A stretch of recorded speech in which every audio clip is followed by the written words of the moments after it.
Hey guys, it's Benicia, your community outreach specialist, and for today's video, I'm with Deputy Carmack and Canine Shep. He's right here. Where is he? There he is.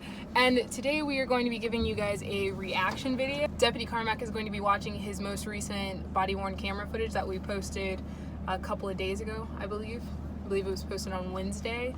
For those of you that haven't seen it yet, it is on our YouTube channel. It's a very short one if you want to go ahead and check that out, but give the people a background on this video. So there was a be on the lookout for a stolen car.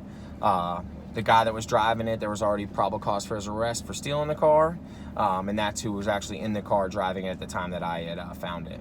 So essentially I try to attempt a traffic stop, he takes off, and then bails out of the car, and I have to send Canine Shep on him to apprehend him. So this is only the second time I've actually watched the video. I've only watched it once when I did my report. So this is actually my second time watching it. I actually have not watched it at all. I haven't, so. They're about to bail. We're going into it property. Stand by.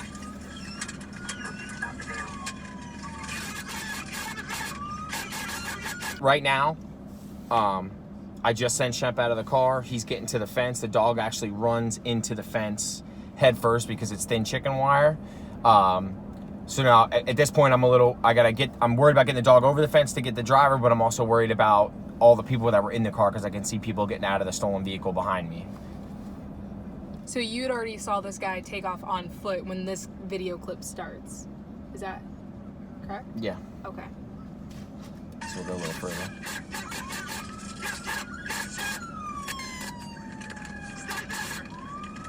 So right now I just got over the fence. The dog went over the fence. He started to climb it. I just gave him a little budge over the top. When I got over the fence, I seen one of the passengers look at me. I knew he was going to do something stupid, either probably try to steal the car again or take off on foot. As I was going over the fence, I yelled at him to stay there because I knew he was going to do something dumb. And then I got over the fence and I continued to stay with Shep and the driver of the vehicle. What crosses your mind when you just let Shep go? Because I mean, every handler is different, especially with our county. We have 22 handlers at this point. So what was your reason for not even trying to put him on a lead and just opening the door? Because it's sight. The dog doesn't have to track the guy at all. It's all pure sight. So basically I open the door, I direct the dog towards the guy that's running, which is the driver of the vehicle. And Shep sees him, and then it's basically just prey drive. The dog knows I'm yelling, get him, get him, get him. I'm pointing at the guy, yelling at him, and the dog takes that as the guy that we're apprehending. He takes off for that guy. The target. Ooh, yeah, should we say technically the target. Yeah. Target?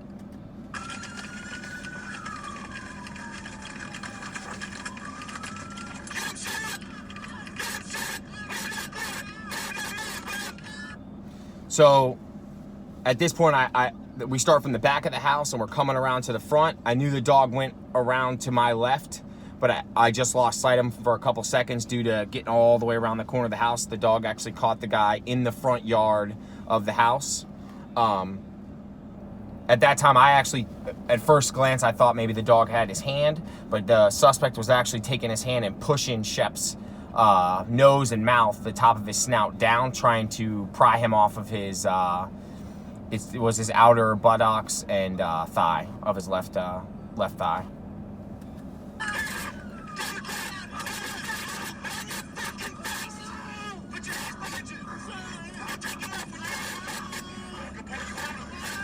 So the guy was standing up. He didn't go to the ground. I had to direct him to the ground. Being that there were so many people in the car, there's still threats. I knew the one guy was doing something stupid just by the way he had looked at me when he exited the vehicle. We're trained to handcuff the guy prior taking the dog off, especially if it's just you there and there's no other help. For your safety. For my safety, he will be handcuffed prior to me taking my dog off, because once I take the dog off of the guy, I own the dog. I can't let the dog go to do something else unless it's an immediate threat or a threat to my life. So I have to handcuff him first, then take the dog off, especially when nobody's there.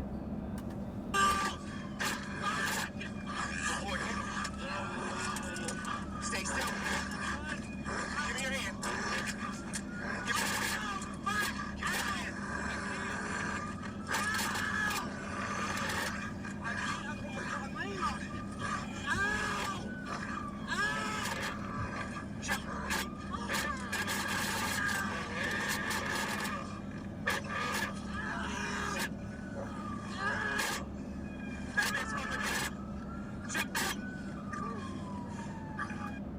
So right here, I get the guy handcuffed. I have to get behind Shep.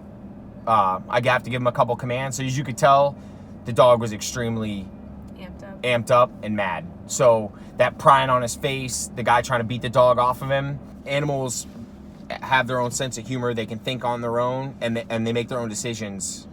They can make their own decisions. So this is one that I've seen Shep amped like this, mostly in training. I've never really seen him in real life as amped as he was here. He was definitely a little agitated with the suspect. But you can also see in the video that the suspect wouldn't stop moving. Yes. He wasn't listening So that's to Deputy Carmack. So when I tell the bad man stop fighting my dog, that's how we do it in training, being that the guy has to stay still, stop moving, and the dog is trained to let go at that time. The guy kept fighting, and I understand that he was in pain, but if he would listen, it would make things a lot smoother.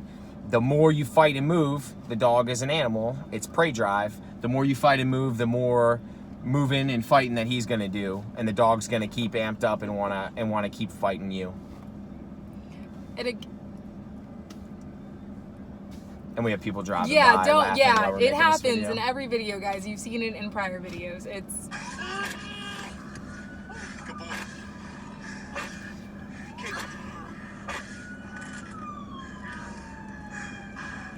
I saw someone comment somewhere and say that he had doggy socks on. He does have dog socks on.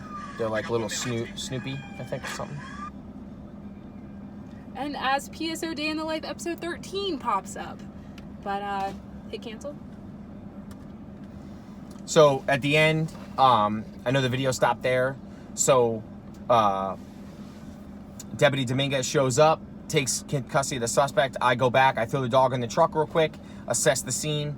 The guy took off. The other passenger that I said that had a bad look on his face, like he was gonna do something bad. He beat feet, essentially eastbound. I threw the tracking harness on Shep. We tracked him, I would say probably about a quarter mile into the woods, where we had found like a swimming pool. That's where the track ended. We started searching right there. It was real hot. Essentially, Shep was right on him. I could see his footprints in the sand. Shep got overheated, started to cramp. That's when Deputy Wilkins came in with K9 Knox.